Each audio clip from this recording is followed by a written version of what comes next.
তোমার চাচা সংবাদ পাঠাইছে লাঠি খেলায় তোর ঢোল বাজার লাগবো। কোনো সমস্যা নাই, চাচারে কইও আমি রাজি। মাথা ফেটে গেল তো। হ্যাঁ তাই তো দেখছি। মাথায় সেলাই লাগবে, লোকটাকে ডাকো তো। এই যে ঢুলি, রাজকন্যা তোমাকে ডাকে। আরে ও লালু, এই মায়া না প্রতি বছর বাইসে মালা দেয়। হ, তোমার তো মাথা ফেটে গেছে। ও কিছু না, আমি দেখলাম তো, খুব জোরে লেগেছে। এই যে ঠিক হয়ে যাবে।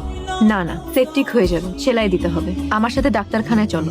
লাগবো না, দুব বাগার চাবায় মাথায় ঘষা দিলেই ঠিক হয়ে যাবে। গরিব মানুষের গরিবই ওষুধেই কাম হয়ে যায়। রাজকন্যা, বেলা হয়ে গেল। হুজুর সন্ধ্যার আগে আপনাকে বাড়ি ফিরতে বলেছেন। ডাক্তার দেখিয়ে নিও। শোনেন, 22-এর দিন এইবারও আপনি কি ফুলের মালা দিবেন? দেবো তো। তুমি কোন জ্ঞান নৌকা চালাও? আমি না, ওরা চালায়, আমি চায়া চায়া দেখি। তাহলে ফুলের মালার কথা জিজ্ঞেস করছো কেন? আমার খুব মন চায় ওই মালাই না আমার মায়ের গলায় দেই।